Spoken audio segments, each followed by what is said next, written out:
Welcome back, everyone, to the Wedge 52 Gridiron Podcast. I am your host, Wedge. Today's episode will be the 10-minute report Saints. Before we start today, please make sure you follow me here on Spotify as well as on Instagram at Wedge52 Gridiron. If you guys are unfamiliar with the 10-minute report series, it is where I take 20 minutes of research plus my already established knowledge to create a 10-minute podcast. Make sure you guys are checking out the other episodes I've already posted, as well as make sure to follow to stay informed on future episodes. I'll be dropping a 10-minute report every single day of July. With that being said, let's jump into the 10-minute report on the New Orleans Saints. Starting off with the new quarterback acquisition that the Saints made this offseason. They signed Derek Carr to a 4-year, $150 million deal. Derek Carr was previously a member of the Raiders. Kind of had a down year in terms of his production. I would never say that Derek Carr was elite in terms of production, but certainly above average quarterback in terms of yards and touchdown passes.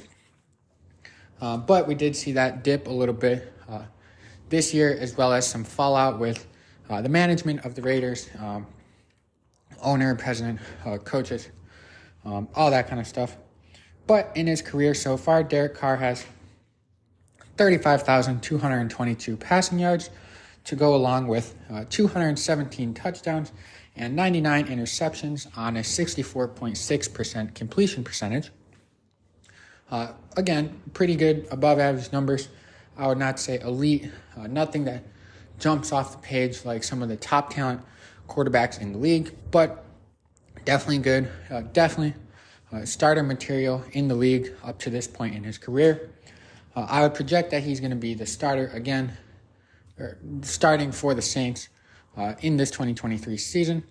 As other notable quarterback they have on their roster is quarterback Jameis Winston, who in just 1 year less being in the league than Derek Carr has 22,000 yards, 139 touchdowns, 96 interceptions on a 61.3% completion percentage. Jameis Winston is obviously one of the most inconsistent quarterbacks throughout his career. He obviously had the crazy season in 2019 where he had over 5,000 passing yards, over 30 touchdowns. Sounds great, right? He also had 30-plus interceptions. So Jameis Winston, while he shows flashes, definitely has the arm strength. He's made some crazy plays. I remember a game against the Bears where he broke out of 2 or 3 sacks, like 20 yards behind the line of scrimmage, and threw the ball probably 40, 50 yards and passed from where he was. So, But I project that Winston will be the backup. Definitely one of the better backups in the league, in my opinion, in terms of production and talent, I would say. Moving on to the Saints defense for a minute, specifically their front seven. This offseason, they lost 4 starters or key players to free agency in Davenport, Ellis, Anyamata, and Tuttle. They all left to go to other teams in free agency. And the Saints saw this and definitely made a concerted effort to replace some of those guys. They definitely are not going to be getting the production. They could get close, but they're trying to start with a little bit of younger guys, I would say. In signing defensive lineman Kalen Saunders from Kansas City. Last season, he had 48 tackles and 3.5 sacks as a member of the Chiefs, as well as they signed defensive lineman Nathan Shepard from the New York Jets. And last year, he had 33 tackles and 1.5 sacks. So 2 players, they're both, I believe, in their 5th year in the league. Maybe 6 for for Shepard. But, those are their numbers. Nothing crazy, but, serviceable numbers to try and replenish on the interior D-line. As well as the Saints drafted Clemson defensive lineman Brian Bresee, who last year had 9 tackles, 3.5 sacks, and 5.5 tackles for a loss. They drafted him in the first round, which is potentially a risky pick, but definitely high reward as he is very athletic for a interior defensive lineman. Definitely shows flashes of speed and pretty good pass rush moves, but one of the things that he struggles with is consistency, and that's going to be challenged at the next level, going against NFL O-linemen every week instead of maybe 1 or 2 linemen that might be in NFL in a couple years, like college. But they also drafted defensive end edge out of Notre Dame, Isaiah Foskey, who last year put up good numbers, had 23 tackles, 10.5 sacks, and 13.5 tackles for a loss. Foskey, I think, should hopefully help them, recombat some of those numbers from their 4 people that they lost in free agency this year. Moving on to the offensive side of the ball, the Saints were also, active, I guess, in trying to improve their weapons. This offseason, they drafted 195th overall in the 6th round, wide receiver A.T. Perry from Wake Forest, who, Wake Forest isn't one of the big dominant schools in terms of football, but they have been really good the past couple seasons in, large contributing part to Mr. Perry, who over the last 2 seasons has 2,400 yards and 26 touchdown receptions, which those are very good numbers. He's got a good frame, about 6'5", 210. They're definitely hoping that he can come in and be productive right away.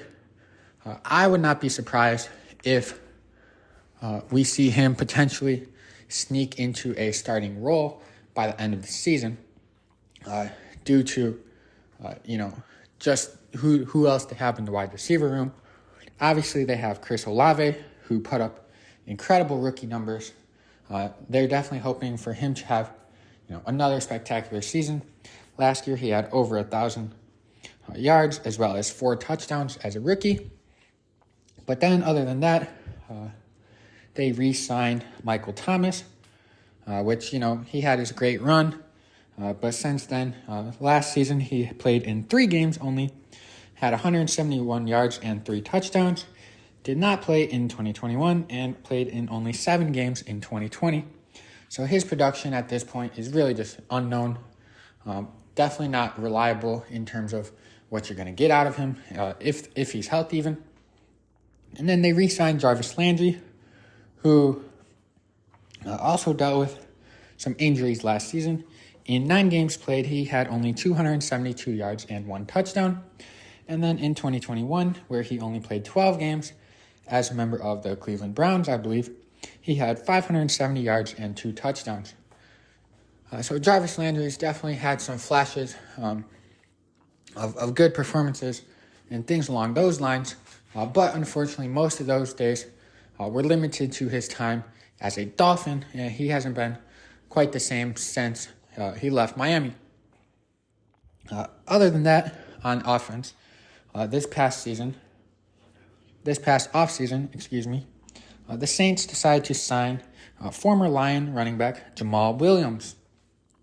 Jamal Williams had a spectacular 2022 season. He had over 1,000 yards rushing, as well as 17 touchdowns last season, which was good enough to lead the league in rushing touchdowns, and I believe he broke Barry Sanders' rushing touchdowns in a season record against the Packers last year when they knocked them out of the playoffs. So he will be a nice addition to their backfield to pair up or potentially start at the beginning of this season at least with running back Alvin Kamara. We all know that Alvin Kamara is one of the best running backs in the league. His vision and his elusiveness is really just off the charts. He's very athletic, dual threat, can run the ball, great at pass catching out of the backfield. One of the best running backs in the league. But his status for the beginning of the season, at least, is a little bit unknown right now because of a domestic case that I believe occurred during the Pro Bowl time in Las Vegas in February or end of January, whichever that actually took place. So his status is unknown. And that gives us to our 10-minute mark for the 10-minute report on the Saints, which leaves me with just the record prediction for the 2023 New Orleans Saints, where I predict that they will go 8-9. Once again, thank you all for listening. Please make sure you follow me here on Spotify at Wedge52Gridiron and Instagram at the same user. Check out my other episodes and stay tuned for future episodes. Go Ravens.